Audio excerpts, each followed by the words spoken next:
저희 좋은 소식에 모든 성도님들이 함께 기뻐해 주셔서 너무 감사합니다. 제가 몸둘 바를 모르겠습니다. 어, 우리 성도님들은 삶을 살아가시면서 무언가를 선택해야 할 때가 있으셨습니까? 아마 우리 인생 속에서 참 많은 것들을 이렇게 선택해야 합니다. 그리고 그 선택을 할 때에요, 우리가 많이 고민합니다. 이게 좋은 것인가, 나쁜 것인가? 이게 나에게 어떤 유익을 줄 것인가 안 줄 것인가. 아주 비근한 예로 점심 식사하신 후에 커피를 마실까 안 마실까 고민하셨죠? 저도 가끔 고민합니다. 이제 보기랑 다르게 몸이 약해서요, 커피 마시면 잠을 잘 못 자거든요. 근데 또 커피가 마시고 싶잖아요. 우리 성도님들도 아마 저랑 비슷하신 분들 많으실 겁니다. 그래서 커피를 마시면 입은 유익한데 몸은 어떻습니까? 그날 잠이 잘 안 옵니다. 안 마시면 입은 심심하고, 또 사람들과 대화하고 이렇게 교제 나누는데 나만 안 마시면 뭔가 좀 허전하고, 이런 아주 작은 것에서부터 우리가 선택의 기로에 놓입니다. 근데 우리는 어떤 방식으로 그것들을 선택합니까? 그 대부분이 나에게 유익하냐 유익하지 않으냐, 이걸 선택해야 더 좋을까 저걸 선택해야 더 좋을까, 뭘 선택해야 나에게 더 좋은 것일까, 이런 것들을 놓고 고민하게 됩니다. 이게 이 커피 같은 작은 기호식품에서도 선택을 하지만 우리 인생에서는 참 많은 것들을 선택하게 됩니다. 그리고 굉장히 중요한 것들을 선택해야 될 시기가 있습니다. 제가 이제 10년 넘게 이렇게 청소년들, 청년들을 사역하면서 그 청소년, 청년 시기에 가장 중요하게 선택하는 것이라고 여기는 것들 중에 뭐가 있냐면요, 진학입니다. 대학 진학이 특별히 그렇고요. 그 다음에 이제 청년 시기에 다다라서는 직장을 선택할 때 또 그렇게 합니다. 요즘은 취업을 하는 사람들이 직장을 선택하기보다는 선택을 받는 시기죠. 근데 옛날 한 10년, 15년 이 정도만 돼도 좀 이렇게 서울에 좋은 대학을 나온 이런 청년들 같은 경우에는 이제 자기가 갈 대학, 그 직장을 이렇게 후보군을 놓고 어디를 갈 것인가 이렇게 고르기도 했습니다. 또 이렇게 공부를 잘한 학생들 같은 경우에, 또 수능을 잘 본 학생들 같은 경우에도 대학을 어떻습니까? 이 대학을 갈까 저 대학을 갈까, 또 같은 이렇게 학군 안에서도 전형 안에서도 여러 가지 학교가 있는데 어느 대학이 나에게 유익할까, 이런 것들을 놓고 참 많이 고민합니다. 아마 우리 성도님들도 그런 거 놓고 고민 많이 하셨을 겁니다. 청소년들 같은 경우에는 그러한 진학이라든지 직장을 놓고 고민을 하고요. 우리 또 장년이 되어서도, 어른이 되어서도 이런 선택의 기로들은 늘 우리 앞에 놓입니다. 이 사람을 만나고 저 사람과 결혼해야 할까, 아니면 저 사람을 만나다 이 사람과 결혼해야 될까, 이 결혼의 상대를 놓고도 우리가 선택해야 되고요. 또 이 결혼을 한 다음에 어떻습니까? 집을 살 때도 지금 사는 게 맞아, 조금 더 있다 사는 게 맞아, 지금 사면은 나에게 얼마나 유익이 되고 몇 년 후에 팔면 나에게 얼마나 유익이 될까, 수많은 선택의 기로에 놓이게 됩니다. 근데요, 작은 선택의 경우에는 우리가 알아서 선택을 하고 결정을 합니다. 이렇게 여러 가지 정보들을 가지고 이렇게 저울질을 하다가요. 근데 말씀드린 것처럼 청소년의 시기, 대학 같은 경우, 또 직장 같은 경우를 선택할 때는 많이 힘들어합니다. 그래서 간혹 이 믿음이 있는 아이들은요, 저한테 찾아옵니다. 교육자니까 자신이 이러한 진로, 또 이러한 학교를 놓고 기도하고 선택하려고 하는데, 이 목사님, 그때는 이제 주로 저희가 전도사 아니면 강도사였습니다. 전도사님, 어떻게 하면 좋겠습니까? 이렇게 물어옵니다. 그럼 저도 그 아이가 고민하는 학교라든지 그 아이의 현재 상황, 뭐 수능 점수, 여러 가지 것들을 이렇게 들어봅니다. 너 어쩜 몇 점 맞았니? 또 뭐 어느 학과에 가고 싶고 어느 지역에 가고 싶니? 너의 꿈은 뭐야? 뭐 이러한 그 아이가 원하는 것들을 이렇게 다 들어봅니다. 그리고 듣고 나면 제가 어떻게 할까요? 제가 더 고민합니다. 그 아이보다 더 고민이 돼요. 제 일도 아닌데도 불구하고 들어보니까 더 방향을 잡기가 어려워요. 그 친구는, 그 아이는 전도사님에게 와서 좀 그래도 도움을 받을까 싶어서 이제 찾아와서 상담을 하는데 전도사님이 더 헷갈려해요. 그러면서 야, 여기는 이게 좋은 것 같고 저긴 저게 좋은 것 같고 또 저기는 저래서 좋은 것 같은데 어떡하지? 더 힘들게 하고 더 방향을 잡을 수 없게 헷갈리게 합니다. 자, 이렇게 우리 인생에서 여러 가지 선택의 기로에서 우리는 무엇을 선택하는 게 유익할까요? 근데 제가 이런 상담을 겪고 저 자신도 살면서 선택의 기로에 서면서 느끼게 된 것이 있고 깨닫게 된 것이 있습니다. 중요한 원리가 있더라고요. 중요한 것을 놓치고 있더라고요. 무슨 말이냐면요, 하나님이 우리 인생 가운데 우리 삶 속에서 좋은 것들 또 중요한 것들을 선택하게 할 때에 무엇을 선택하느냐보다 어떻게 살아내느냐가 더 중요하다는 것을 깨닫게 하셨다는 것입니다. 무슨 말이냐면요, 내가 어느 학교에 가고 어느 직장에 가고 어느 지역에 있는 집을 사고 어느 배우자와 만나느냐보다 내가 그 학교에 가서 그 직장에 가서 그 지역에 가서 또 그 사람과 어떻게 사느냐가 더 중요하다는 것입니다. 우리 생각에는 좋은 대학, 나에게 맞는 대학, 또 하나님이 가기 원하는 직장이라든지 지역이라든지 그 무언가가 있을 것이라고 생각을 합니다. 근데요, 하나님이 우리에게 인생 속에서 더 중요하게 보시는 것이 있다는 것입니다. 우리가 뭘 선택했느냐보다 그 선택한 것을 가지고 어떠한 삶을 살아내느냐, 우리가 하나님 말씀 안에서 하나님 말씀에 순종하며 하나님의 뜻에 부합된 삶을 살아내느냐, 대학을 어느 대학을 가든지 직장을 어느 직장에 가든지 또 어느 지역에 살든지 또 어떤 배우자와 만나서 산다 할지라도 그 삶 속에서 하나님을 경외하는 삶, 하나님 말씀에 순종하는 삶, 하나님 뜻대로 사는 삶을 사느냐 그렇지 못하느냐가 더 중요하다는 것입니다. 근데 우리는 뭘 생각합니까? 뭐가 더 좋은 거야? 내 삶 속에서, 내 인생 속에서 무엇을 선택해야지, 무엇을 내가 취하고 무엇을 가져야만 내가 더 잘 살 수 있는 것인가에 대해서만 생각을 하지, 이것을 하나님이 나에게 주신 것, 내가 때로는 조금 잘못된 선택인 것처럼 보이는 선택을 할 수도 있고 이건 아닌 것 같은데 라는 것들을 취할 수도 있습니다. 그러나 중요한 것은요, 그러한 것을 했다 할지라도, 잘못된 것처럼 보여지는 것들을 취하였다 할지라도 그것들을 통해서 하나님께 영광을 올려드리고 하나님 말씀에 순종하고 하나님 뜻대로 살아내느냐, 아니면 그렇지 못하고 내가 잘못 선택한 것을 환탄하고 속상해하면서 에이, 나는 글렀다, 이번 선택은 이거는 아니었던 것 같아, 그렇게 후회하고 한탄하는 것이 아니라는 것입니다.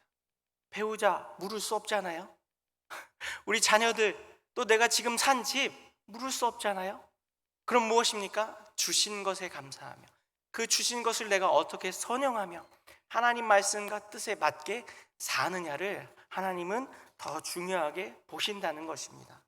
그래서요, 오늘은요, 우리가 우리 인생에서 진짜 성공한 인생, 하나님 뜻대로 사는 인생은 내가 무엇을 얼마나 잘 선택하고 나에게 얼마나 많은 것들이 주어지고 겉으로 보여지는 성공을 얼마나 잘 이루어냈느냐가 아니라 하나님의 말씀에 얼마나 부합된 삶을 살아내고 있는지, 내가 겉으로 보기엔 성공한 것처럼 보인다 할지라도 때로는 실패한 것이 될 수도 있고요, 또 잘못된 것을 선택한 것처럼 보인다 할지라도요, 하나님 말씀에 부합된 삶을 살아내면 그것은 하나님 보시기에 성공한 인생이 된다라는 것입니다.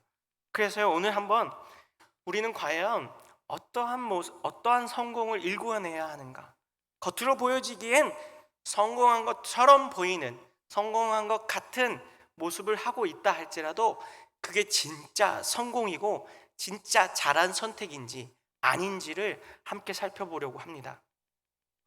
오늘 본문의 말씀을 먼저 들어가 보면요, 죄송합니다, 제가 감기가 아직 안 나와서요, 자꾸 찬바람을 마시면 기침이 납니다. 죄송합니다. 우리가 계속해서 사울을 하나님이 왕으로 세우시고 그 사울이 하나님 말씀대로 왕으로서의 역할과 또 이스라엘의 정체성을 지켜내는 역할들을 잘 수행해내는지, 아니면 그가 하나님 말씀에 순종하지 못한 채 실패를 연거푸 실패하게 되고 실수하게 되는지를 살펴보고 있었습니다. 근데 우리가 보았을 때 어땠습니까? 사울은 하나님 말씀을 온전히 순종하지 못하였고 하나님 뜻을 온전히 이해하지 못한 채 계속해서 실수하고 실패하게 됩니다. 오늘 본문은요, 하나님께서 친히 사울에게 명령하여 주십니다. 이 이전까지는요, 사울이 임한 전쟁이요, 간접적으로 시작하게 됩니다. 암몬과의 전쟁에서는 어떻습니까? 암몬이 먼저 선제 공격을 하고 쳐들어오게 됩니다. 또 블레셋과의 전쟁에서는 또 어땠습니까? 요나단이 선제 공격을 시작하여서 그 전쟁을 치러내게 됩니다. 근데 오늘 아말렉과의 전쟁에서는요, 하나님이 친히 사울에게 명령하여 주십니다. 사무엘을 보내서 사울에게 아말렉과의 전쟁, 즉 하나님께서 명령하신 성스러운 전쟁을 시작하라고 하십니다. 근데 이 아말렉과의 전쟁은 어떻습니까? 하나님께서 세부적인 규정과 방법들을 하나하나 알려주십니다. 오늘 본문 1절에서 3절의 말씀을 함께 보겠습니다. 오늘 본문 1절에서 3절입니다. 시작. 사무엘이 사울에게 이르되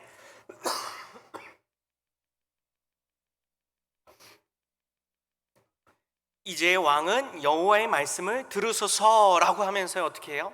하나님의 말씀을 이제 들으십시오. 이 이전까지는 전쟁이 이미 개시된 다음에 사무엘이 사울에게 하나님의 명령과 뜻을 전하였습니다. 근데 이 전쟁은 어떻습니까? 개시되기 이전에 하나님의 마음과 하나님의 뜻을 먼저 알려주십니다. 2절을 보면요, 만군의 여호와께서 이같이 말씀하시기를 아말렉이 이스라엘에 행한 일 곧 애굽에서 나올 때의 길에서 대적한 일로 내가 그들을 벌하노니 라고 이야기하면서 뭐예요? 이 전쟁의 성격을 뭘로 규정하십니까? 하나님의 벌입니다.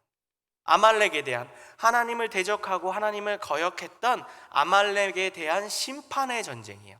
단순히 그냥 땅을 넓힌다든지 이스라엘의 안녕을 도모하는 정도의 그런 전쟁이 아니라 하나님이 행하시는 심판이에요. 그러니까 뭐예요? 성전입니다. 하나님은 이 전쟁의 의미를 매우 중요하게 여기십니다. 3절을 계속 보면요, 지금 가서 아말렉을 쳐서 그들의 모든 소유를 남기지 말고 어떻게 하래요? 진멸하되 남녀 소와 젖먹는 아이와 우양과 낙타와 나귀를 죽이라 하셨나이다 하니, 성경에 보면요, 하나님께서 이러한 진멸을 명하실 때가 있는데요, 이런 진멸은 단순한 진멸이 아니라 하나님께서 특별하게 선택하신 그러한 전쟁이라든지 진멸에만 해당됩니다. 이걸 우리가 하렘 명령이라고 이야기하는데요, 이것은 단순하게 하나님께서 무자비하시거나 단순하게 그냥 하나님께서 마음에 안 드는 족속을 없애는 그런 정도의 그런 전쟁이 아닙니다. 이것에는요, 하나님의 거룩함이 담겨 있고 하나님께서 선택하신 이스라엘에 대한 정체성을 보호하는 그러한 하나님의 마음이 담겨 있고요, 더 중요한 것은 하나님의 구원 사역 안에 있다는 것입니다. 그래서요, 이 아말렉에 대한 그 하렘 명령을 보면요, 히브리어로 하렘인데 진멸하다는 의미로서 원래는 금지 또 바치다라는 의미를 내포하고 있는데요, 이것을 사역형으로 쓰게 되면 분리시키다, 금지시키다라는 의미를 가지고 있습니다. 따라서 아말렉과 그들의 모든 재산을 다 불태워버림으로써 하나님께서 그 원수와 그들의 물품을 하나님께 헌정하여 드린다는 의미입니다. 이게 그냥 단순히 그냥 아말렉을 없앤다라는 정도의 의미가 아니라 이 아말렉을 하나님 앞에 제물로서 바쳐 드린다는 행위적 의미가 있습니다. 왜냐하면요, 이것은 하나님께서 그들을, 이 아말렉이란 족속을 악의 상징으로서 보셨기 때문입니다. 이 아말렉은요, 이스라엘 백성들이 출애굽할 때에 아주 잔인하고 악독한 방법으로 이스라엘을 방해하였습니다. 이스라엘을 공격하였습니다. 이것은요, 단순한 공격이 아니라 하나님의 구원 계획에 대한 방해하는 세력이었던 것입니다.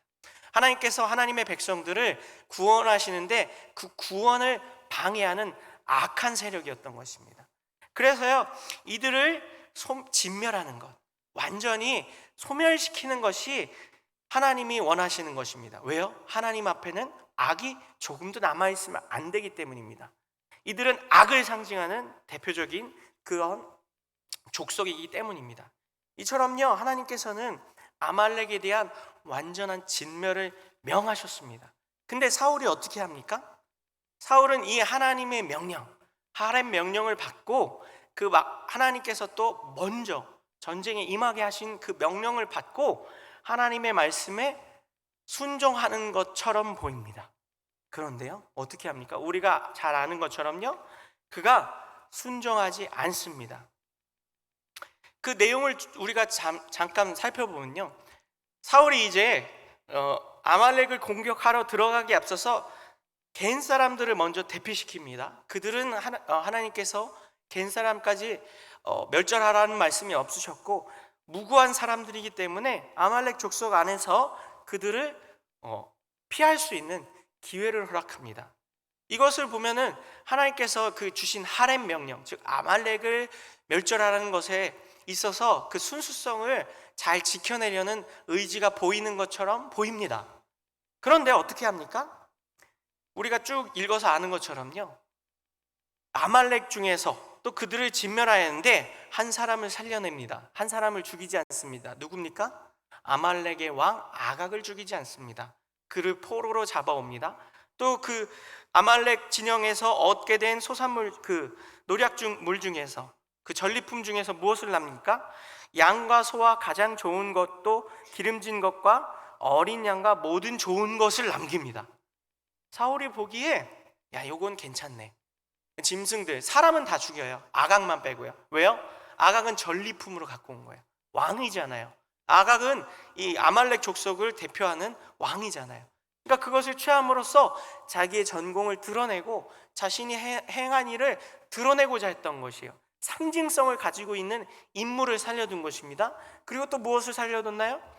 자기가 보기에 좋은 것, 기름진 양이라든지 소라든지 어린 양들, 이런 것들은 남겨놓고 어떻게 해요? 자신들이 취하려고 한 거예요. 사울이 자기 임의대로 마음대로 취하고 또 백성들에게 나눠주어서 백성들의 마음을 흡족하게 하려고요. 전리품을 챙겨서 그것을 백성들에게 줌으로 인해서 또 자신의 인기를 높이려는 지극히 개인적이고 사적이고 욕심과 욕망이 가득한 방식으로 이 일들을 행하게 됩니다. 근데 결과는 어떻습니까? 아말렉을 멸절하라는 하나님의 명령을 우리가 볼 때는, 우리가 성경적으로 또 하나님의 말씀에 비추어 봐서는 제대로 수행하지 않은 것처럼 보이는데요, 사울 자신은 지금 뭐라고 느끼고 있나요?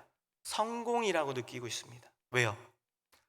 이 이전까지 블레셋과의 전쟁에서 어땠어요? 초기에 백성들이 다 뿔뿔이 흩어지고 600명밖에 안 남은 군사를 가지고 어렵게 전쟁을 치러내야 했던 사울이었어요. 근데 이번 전쟁은 다릅니다. 하나님께서 먼저 명령하여 주셨고 하나님께서 방법도 알려주셨고 이제는 몇만이 모였나요? 보병이 20만, 유다 민족이, 유다 족속이 1만, 21만 명이 모여들었어요. 그 전에 사울이 갖고 있었던 600명 병사랑 생각해보면 어떻습니까? 수적으로 차이가 너무나도 납니다. 사울이 생각할 때 어때요? 21만 명이면 전쟁할 만하죠. 그리고 실제로 전쟁을 치루었어요. 치르면서도 그 사울의 교만한 마음이 또 담겨있는 게 어떤 겁니까? 겐 족속을 아말렉 족속 안에서 빨리 도망가라고 이야기하잖아요. 이걸 잘 생각해 보시면 겐 족속이 도망가면서 아말렉한테 얘기 안 할까요? 이스라엘 사람들이 지금 아말렉을 멸절하러 온다는데 우리한테 통보해줘서 우리는 도망가게 해주는데 아말렉 사람들 대비하시오, 이렇게 하지 않았겠습니까? 얼마든지 그럴 수 있어요. 근데 뭐가 있었습니까? 자신감이 있었어요. 하나님이 그 전쟁하라고 했고 그랬으니까 하나님이 도와주실 것이라는 믿음이 있었어요. 그러한 의기양양한 마음을 가지고 아말렉을 쳐들어갔는데 아니나 다를까 어땠습니까? 승리했어요. 아말렉을 다 멸절시키고 아각 왕까지 잡아냈어요. 인간적으로 보면 어떻습니까? 사울 개인의 눈으로 본다면 어떻습니까? 대성공이에요. 그가 무엇을 했습니까? 그 사울 개인 자신의 생각으로는 하나님 말씀에 순종하였고 하나님 말씀대로 순종하니까 뭐예요? 성공했어요. 결과가 어때요? 좋은 결과가 나왔잖아요. 근데 이 사울의 성공에 대해서 하나님이 어떻게 하십니까? 하나님이 정확하게 말씀하세요. 실패라고. 사무엘을 보내어서 이 사울의 잘못된 것을 이야기하십니다. 오늘 본문에 10절과 12절을 쭉 보면요, 하나님께서 사무엘에게 이야기하십니다. 오늘 본문 11절 보겠습니다. 함께 읽습니다. 시작. 내가 사울을 왕으로 세운 것을 내 명령을 행하지 아니하였음이니라 하신지라 사무엘이 근심하여 온 밤을 여호와께 부르짖으니라. 사무엘에게 먼저 말씀하세요. 사울이 내 명령을 듣지 않았다. 결과적으로 보면 사울 개인의 생각으로는 뭐예요? 하나님 말씀을 순종하였고 성공했어요. 근데 하나님 보시기엔 어때요? 실패했어요. 잘한 게 하나도 없어요. 뭐래요? 나를 따르지 아니하였고 내 명령대로 행하지 아니하여서 하나님 마음이 어때요? 이 사울을 왕으로 택한 게 이젠 어떻게 느껴지는 거예요? 후회된대요. 여기서 후회된다는 것에 대해서 우리가 오해하면 안 되는 것이 무엇이냐면 하나님이 하신 선택에 대해서 잘못된 선택을 했다라고 오해하면 안 돼요. 이것은 이제 우리가 전문 신학 용어로 신인 동영론적 표현이라고 해서요, 사람의 마음을 빌려서 사람처럼 하나님이 표현하신 것 뿐이에요.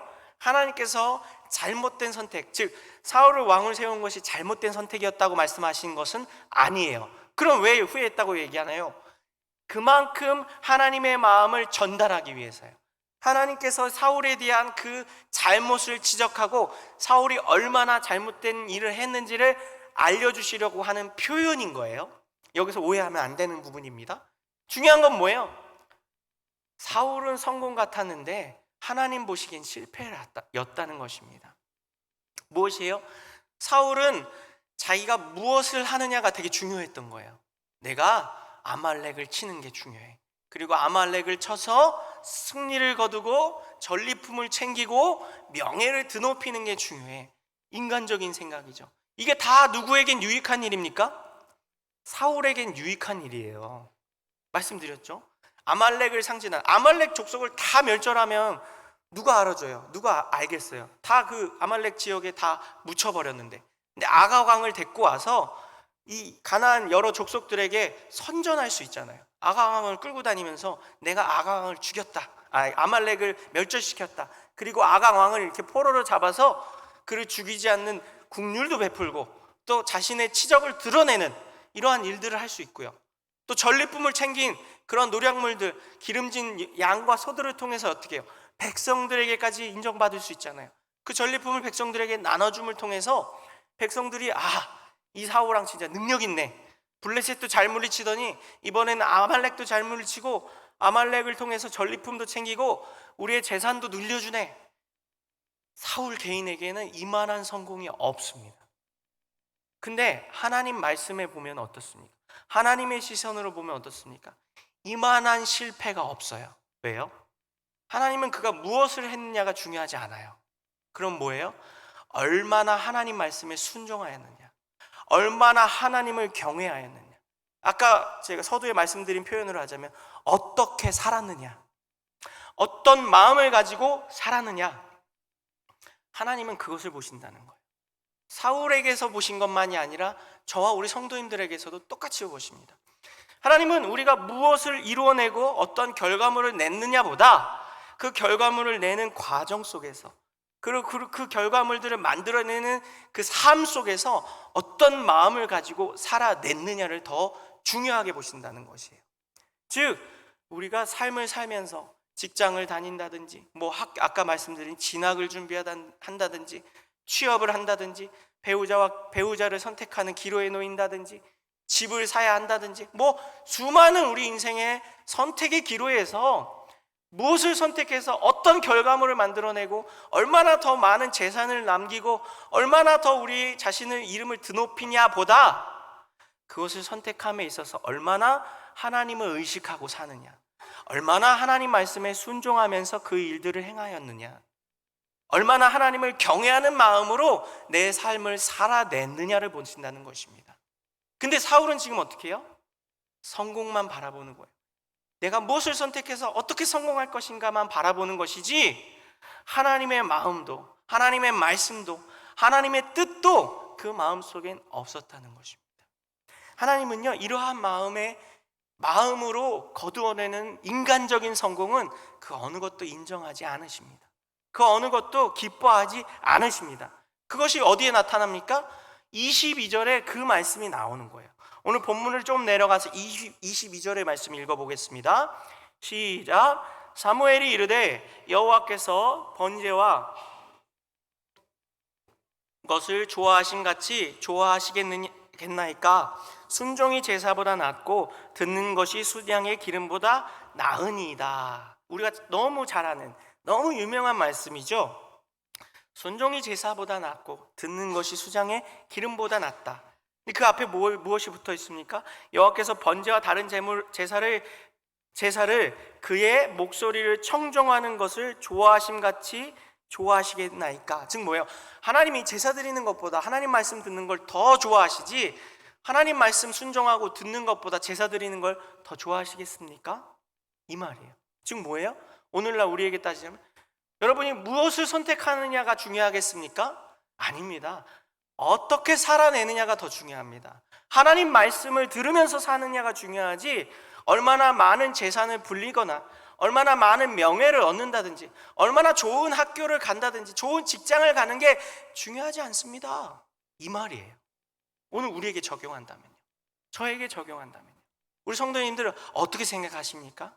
하나님의 이 말씀을 어떻게 받아들이시겠습니까? 제가 지난주에 저의 그 수련의 경험을 말씀드렸잖아요. 제가 이제 첫 사역지에서 첫 수련회, 동계 수련회를 할 때 이제 제가 막 나의 의를 드러내고 저의 그 어떤 사역자로서의 그 포부와 자신감을 드러내고 싶어서 수련회에서 할 수 있는 모든 일, 레크레이션도 시작해서 식단 짜는 거, 시간표 짜고 아이들 인원 점검하고 아무튼 할 수 있는 건 다 제가 했다 그랬잖아요. 근데 그 마음속에 뭐가 있었던 거예요? 나의 의, 나를 증명하고 싶은 자기 의가 들어 있었던 거예요. 하나님을 의식한 게 아니에요. 그러니까 내가 무엇을 했냐는 중요하지 않았던 거예요. 내가 수련회를 잘 준비하고 말씀도 잘 전하고 프로그램 진행도 잘 해내고 1박 2일 그 수련회를 처음부터 끝까지 잘 인솔했어요. 근데 그러고 난 다음에 어땠다 그랬죠? 제가?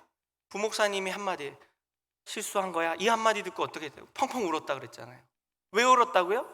내 의를 증명받고 싶어서, 나를 증명하고 내 의를 드러내고 싶었던 거예요.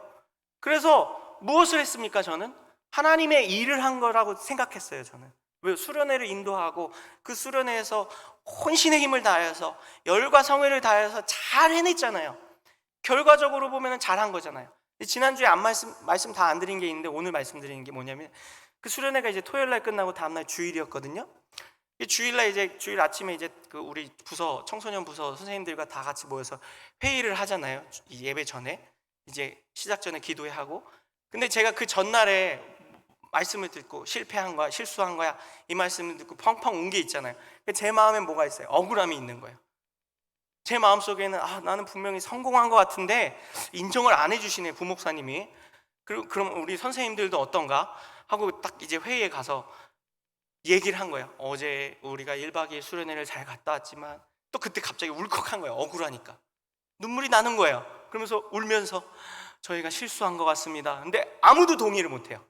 한 8분, 9분 정도 선생님들이 계셨는데 다들 뻥쪄하는 거예요. 아니, 저 전도사가 수련회 잘 마치고 와서 다음날 예배를 드리는데 수련회 잘못했다 그래. 왜 잘못했다 그래? 그 부장님이 저한테, 전도사님 지금 눈물바람 하실 때가 아닙니다, 왜 그러세요? 이러시는 거예요. 왜 그랬냐? 그분들은, 그 선생님들은 어떤 마음으로 한 거예요? 하나님을 바라보고 했어요.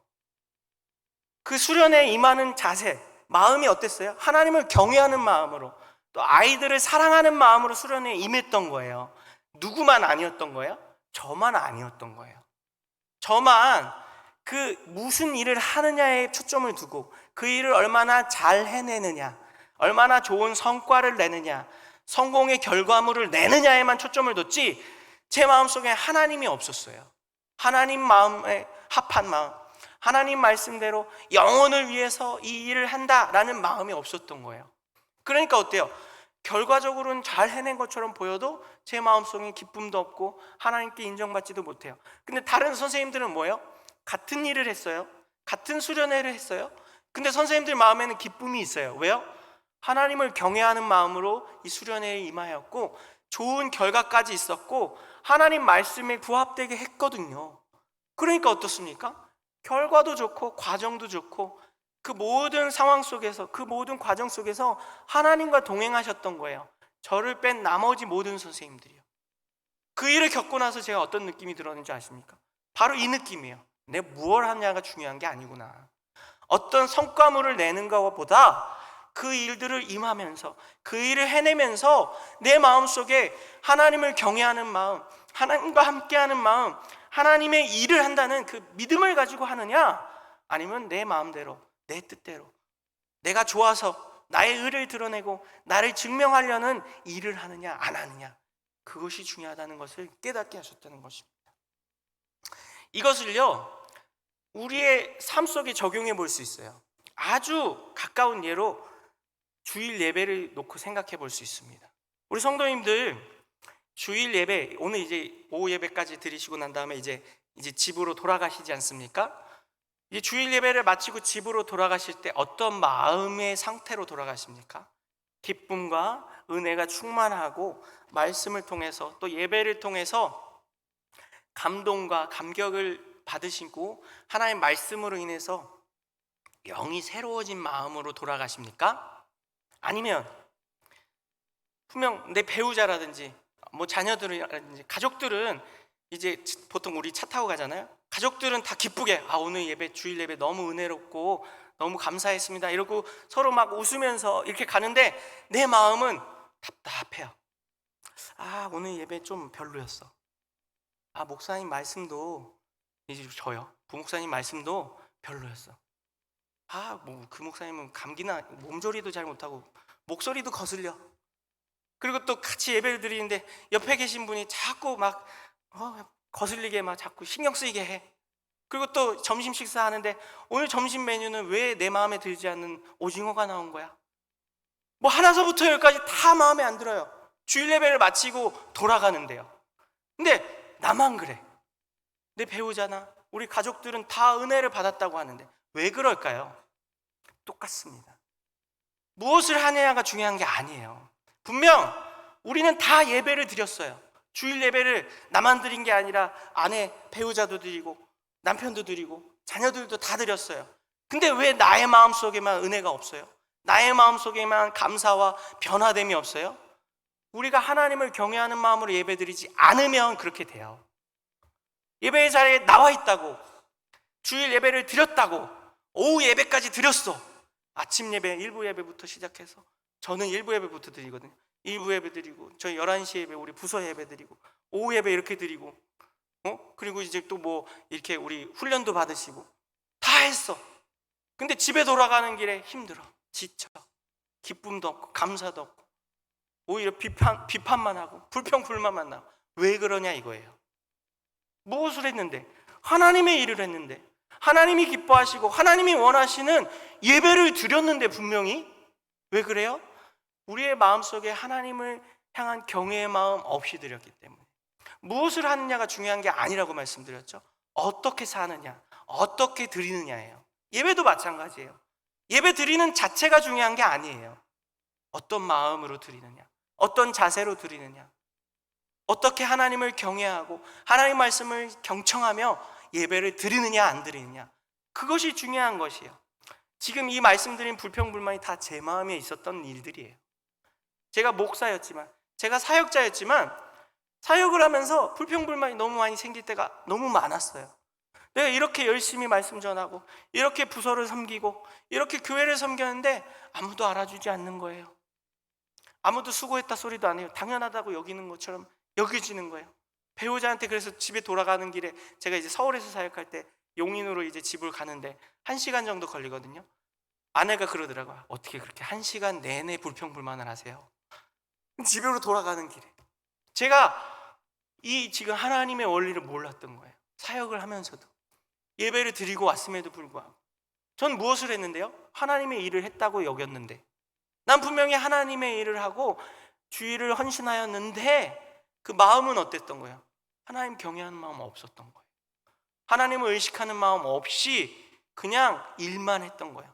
결과는 어때요? 잘했어요.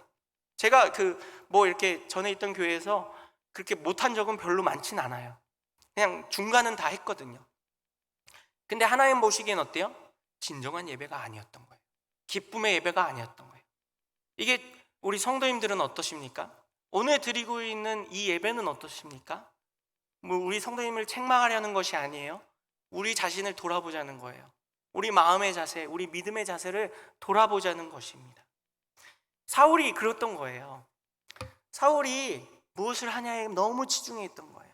그리고 성공을 거두는 것, 백성들로부터 인정받는 것. 왜 이렇게 했는지 24절에 사울의 본심이 나와요. 24절에요. 사울이 사무엘에게 이르되 내가 범죄하였나이다. 내가 여호와의 명령과 당신의 말씀을 어긴 것은 내가 백성을 두려워하여 그들의 말을 청정하였음이니이다. 왜요? 사울이 왜 하나님 말씀 안 들었대요? 하나님보다 누가 더 두려웠대요? 백성이 더 두려웠대요. 이건 이제 백성이 두렵다는 것은 뭐예요? 내가 왕으로서의 인정을 사람들로부터 못 받을 것 같았던 거예요. 내가 그 전리품 챙겨서 백성들 나눠주고 아가왕 살려갖고 백성들한테 이렇게 보란 듯이 이 이스라엘을 이렇게 끌고 다니면서 자기의 치적을 이렇게 다 자랑하고 그러지 않으면 안 될 것처럼 여겼던 거예요. 스스로 생각하는 성공의 기준과 잣대가 있었던 거예요. 내가 무엇을 하고 어떻게 해내느냐, 이것을 얼마나 좋은 결과물을 만들어내느냐, 거기에 치중함이 있었지 하나님의 말씀을 청종하고 하나님을 경외하는 마음이 없었다는 거예요. 그러니까 어떻게 됩니까? 잘못된 방법과 잘못된 결과물들을 만들어내는 거예요. 아무리 열심히 했고 아무리 좋은 결과가 나온다 할지라도 하나님을 경외하는 마음, 어떻게 살아내느냐가 없으면 저와 우리 성도님들도 얼마든지 이런 잘못된 결과들을 만들어낼 수 있다는 것입니다. 제가 이 이전에 했던 사역들에서 고백하는 그러한 일들이 얼마든지 일어날 수 있고요. 앞으로도 제 자신이 오늘 전하는 말씀을 잃어버리게 되면, 까먹어버리게 되면 똑같은 일이 계속 반복될 수 있다는 것입니다. 그래서요, 우리가 성공 같지만 이 성공이 진짜 성공인지 아닌지를 잘 살펴보아야 합니다. 그 두 번째는 뭐냐면요, 성공 같지만 실패일 수 있는 것을 볼 수 있는 것이 무엇이냐면요, 좋은 결과가 있다고 해서 다 성공한 것은 아니라는 거예요. 말씀드렸죠? 사울의 결과는 어떻습니까? 아말렉을 멸절할 수 있었어요. 사실상 거의 멸절한 거나 다름없어요. 그가 하지 않았을 뿐이지 멸절한 것과 다름없습니다. 근데 이 모든 결과는 어떻습니까? 하나님이 주신 것이에요. 사울이 뭔가 잘해서라기보다는 하나님이 이스라엘 백성들을 모아주셨고 하나님이 그들을 아말렉을 치는 모든 과정 속에서 관여해 주셨어요. 뭐요? 이것은 하나님께서 악을 제거하는 전쟁이기 때문에, 성전이고 하나님께서 하라고 하신 명령하신 전쟁이었기 때문에 그 시작부터 끝까지 하나님이 함께 도와주셨어요. 결과적으로 보면 어떻습니까? 좋은 결과입니다. 근데 사울을 왜 도와주셨을까요? 분명히 하나님 말씀 순종하지 않고 하나님 경외하지 않고 하나님 말씀대로 듣지 않았는데, 그것은요 사울 개인을 도와주신 것이 아니에요. 하나님이 세우고자 했던 이스라엘 나라, 즉 거룩한 나라, 제사장 백성들을 삼으시려는 그 이스라엘을 도와주신 것이고 하나님의 선을 이루신 것이고 하나님의 계획을 이루신 것이지 사울을 도와주신 것은 아니에요. 사울한 개인의 욕심을 차리고 자기 자신의 성공을 거두게 하시려고 도와주신 것이 아니라 하나님의 선하신 계획과 하나님의 나라를 세우고 구원 계획을 실행하시기 위해서 도와주신 것이에요.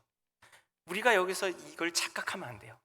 우리 교회나 우리 신앙생활이나 우리 가정이 잘 되는 것처럼 보인다고 해서 내가 다 잘하고 있다고 착각해서도 안 됩니다. 분명히 우리 집이 잘 되고 우리 자녀가 잘 되고 우리 교회가 잘 되는 것처럼 보여요. 근데 그것이 내가 잘해서가 아닐 수 있다는 것이에요. 사울왕처럼요. 다만 하나님의 구원 계획을 위해서 하나님이 사용하시는 것 뿐이에요. 근데 사울은 어때요? 그것을 깨닫지 못해요. 그리고 그냥 자기가 잘한 줄 알고 있어요. 하나님께 쓰임받은 이유도 모른 채. 하나님은 실제로 이 이후에도 사울을 어떻게 하십니까? 계속 왕으로 남겨두십니다. 분명히 오늘 말씀에 어떻게 해요? 하나님이 이제 사울을 버리겠다라고 말씀하시는데 당장 버리지 않으세요. 수십 년 더 왕으로서 그가 왕의 직분을 감당하게 하세요. 어떨 때까지요? 다윗 왕이 세워질 때까지, 다윗 왕이 준비될 때까지.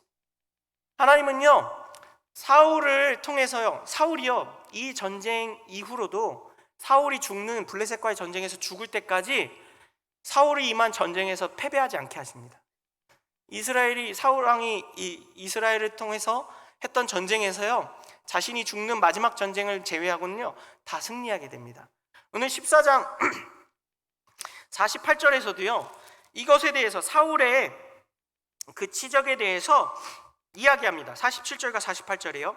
사울이 이스라엘 왕에 오른 후에 사방에 있는 모든 대적, 곧 모압과 암몬 자손과 에돔과 소바의 왕들과 블레셋 사람들을 쳤는데 향하는 곳마다 이겼고, 용감하게 아말렉 사람들을 치고 이스라엘을 그 약탈자들의 손에서 건졌더라. 이게 이 사울의 그 치적을, 그 행한 일들을 정리해서 이야기하는 건데요, 실제로 그렇게 됩니다. 근데 중요한 것은 뭐예요? 사울이 이스라엘 백성들을 통해서 치루어낸 전쟁에선 승리했지만 사울 개인은 어떻게 됩니까? 점점점 타락해 갑니다. 이스라엘 나라는 점점 흥왕하여지고 나라의 기틀을 마련하게 되고 가나안의 여러 족속들을 다 물리칠 수 있게 되지만, 사울 개인은 어떻게 돼요? 이후로 악신에 들리고 다윗을 죽이는데 혈안이 되어서 국력을 소모하고 낭비하게 됩니다. 점점점 더 타락한 인간이 되어가요. 그러나 이스라엘 나라는 어때요? 그에게 맡겨진 직분은 어때요? 잘 되는 것처럼 보입니다. 자, 여기서 우리가 착각하면 안 돼요. 하나님이 우리의 인생을 잘 되게 하시는 것처럼 보이고, 내가 속해 있는 가정이나 교회나 내가 속해 있는 공동체가 잘 되게 하신다고 해서 나 자신도 잘하고 있는 것이 아닐 수 있다는 겁니다. 앞에 말씀드린 대로 내가 하나님을 경외하고 하나님 말씀대로 살아내고 있느냐 아니냐를 살펴야 하고요, 좋은 결과가 있다고 해서 그 결과에 도취되어서 나도 잘하고 있지, 이렇게 착각하면 안 된다는 것입니다. 하나님은 하나님의 나라와 구원 계획을 위해서 우리를 쓰실 수 있어요. 우리가 조금 잘못되고 조금 비뚤어져 있어도요. 그러나 결국 그 결과는 어떻게 됩니까? 우리 자신은 버림받을 수 있어요. 사울 그 개인은 어떻게 됩니까? 버림받아요. 그러나 이스라엘 나라는 어떻게 돼요? 오히려 더 흥왕하여지고 더 나라다운 나라로 거듭나게 돼요. 다윗이 들어오게 되면서요. 자, 이처럼요, 우리도 하나님께서 보여주신 그 마음, 이렇게 우리에게 좋은 결과를 주시는 것에 도취되지 않고 우리 자신을 돌아보아야 합니다. 그럼 하나님은 왜 계속해서 사울을 왕으로 남겨두실까요? 빨리 바꾸셔도 되잖아요. 사실 다윗이 준비되지 않았으면 빠르게 속성 과정으로 다윗 준비시켜도 되잖아요. 혹은 다윗보다 더 준비된 사람이 없었겠습니까? 있을 수도 있었어요. 근데 사울을 계속 남겨놓고, 또 사울이 왕으로 있으면서 사울 옆에 누굴 붙여놓으세요? 다윗을 붙여놓으세요. 왜 다윗을 붙여놓고 또 다윗이 어떻게 해요? 쫓겨다녀요, 사울한테. 왜 하나님은 사울이 다윗을 쫓아다니게 하셨을까요? 이것은 또 다른 하나님의 기회입니다. 회개할 수 있는 기회, 돌이킬 수 있는 기회, 내가 잘못되었다는 것을 깨닫는 기회. 하나님은요, 사울을 버리셨지만 아주 버리신 것은 아니에요. 계속해서 끊임없이 돌이킬 수 있는 상황들을, 깨달음들을 주십니다. 다윗을 통해서, 또 여러 가지 정황들을 통해서. 나중에 다윗이 사울의 목숨을 2번이나 구해줍니다. 그때 사울이 잠깐 정신이 돌아와서 회개해요. 근데 그때 잠깐 회개하고 말아요. 계속해서 다윗을 죽이려고 하고 하나님 말씀대로 살지 않아요. 이건 뭘 보여주는 겁니까? 하나님이 계속해서 사울에게 기회를 주셨다는 것이에요. 아까 말씀드렸죠? 하나님이 사울을 왕으로 세운 것을 후회하셨다라고 말씀하였지만 그건 신인 동영능적 표현이고, 하나님에게 또한 그 후회를 돌이킬 수 있는, 그 사울의 잘못을 돌이킬 수 있는 기회를 주신다는 것입니다. 이 기회는 사울에게만 부여된 것이 아니라요, 저와 우리 성도님들에게도 부여된 것입니다. 그걸 가장 많이 느낀 게 누굴까요? 저예요. 제가 말씀드렸잖아요. 제 부끄러운 과거들을, 전도사 때 그런 수련회 준비하면서 내 의를 드러내고 잘못된 마음과 모습으로 했고, 주일 예배를 마치고 집에 돌아가면서 불평불만을 하였고, 이 수많은 부끄러운 모습들, 창피한 모습들을 제가 이야기할 수 있는 이유는 무엇인 줄 아십니까? 하나님이 돌이킬 수 있는 기회를 주셨고 저는 회복하였다는 것입니다. 돌이킬 수 있었다는 것입니다. 돌이키고 하나님 말씀대로 제가 변화되었다는 것입니다. 변화되었기 때문에 말씀드릴 수 있는 것이에요.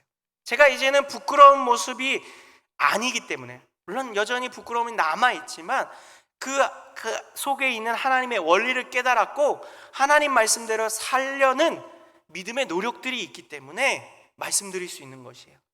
제 부끄러운 그러한 행적들을 말씀드린다고 무슨 덕이 되고 무슨 은혜가 되겠습니까? 중요한 것은 뭐예요?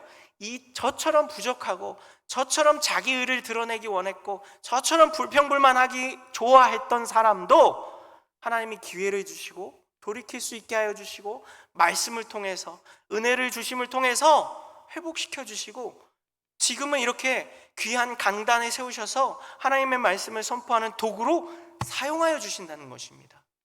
제 자신이 하나님의 증거이기도 합니다. 하나님이 주신 기회를 잡고 그 기회에 따라서 삶을 변화시키고 하나님 앞에 세워진 자이기 때문에 이러한 고백을 할 수 있는 것입니다. 이 고백은 저에게만 나오는 것이 아니라 우리 성도님들의 삶 속에서도 얼마든지 나오실 수 있습니다. 지금 우리의 모습이, 내 마음이, 내 신앙의 상태가 조금 부족하고 여전히 하나님 말씀보다 내가 좋은 결과, 인간적인 성공을 바라고 있는 것처럼 느껴진다 할지라도요, 하나님은 우리를 조성하여 가십니다. 우리를 만들어 가십니다. 하나님의 사랑으로 올바로 세워지기를요. 그래서 계속 기회를 주시는 것이에요. 그래서 계속해서 시간을 연장하여 주시는 것입니다. 우리 성도님들도 이 하나님이 주시는 은혜와 기회를 기억하시기 바랍니다. 하나님 말씀하여 주셨어요. 우리의 죄가 주홍같이 붉을지라도 눈과 같이 희게 해주시고 진홍같이 붉을지라도 양털같이 희게 하여 주신다고요. 예수 그리스도의 보혈로 저와 우리 성도님들을 덮어주신 것이에요. 아무리 실수하는 인생이고 아무리 예전에는 볼품없는 모습이었다 할지라도요, 우리가 예수 그리스도를 인하여서 하나님의 은혜와 사랑으로 인하여서 변화될 수 있는 기회가 여전히 있다는 것입니다. 오늘 이 말씀을 듣는 것 자체가 바로 하나님이 주신 기회가 있다는 것을 증명하는 것이에요. 이 말씀을 들으면서 어떤 마음이 드십니까? 나도 하나님께서 다시 회복시켜 주시고 새로워질 수 있게 은혜를 주시는 거구나, 이 말씀을 듣고 깨달으라고 하시는 것이구나 라는 것을 느끼시는 저와 여러분 되시길 소망합니다. 말씀을 마무리하겠습니다. 하나님은요, 저와 우리 성도님들의 삶을 보실 때에 무엇을 선택하고 어떤 결과물을 만들어내고 성공한 결과물, 인간적인 성공한 경험을 냈느냐를 보는 것이 아니라고 말씀드렸습니다. 그 마음속에 어떠한 삶을 살아내고 있느냐, 어떠한 마음으로 하나님을 경외하며 살고 있느냐, 그리고 그것이 조금은 실패하고 조금은 넘어진다 할지라도 다시 일으키고 다시 회복할 수 있는 기회를 여전히 주고 계심을 기억하고 우리의 삶을, 또 우리의 신앙을 하나님 앞에 온전하게 드리는 저와 우리 성도님들 되길 소망합니다. 우리 주님 말씀하시면 함께 찬양하면서요, 주님 말씀이 내 안에 있기 원합니다. 내가 무엇을 선택하고 어떤 삶을 어떻게 결과물을 내는 것보다 하나님 말씀이 내 안에 있어서 하나님 말씀에 순종하며 하나님 뜻대로 살아내는 삶을 살겠습니다라고 고백하며 찬양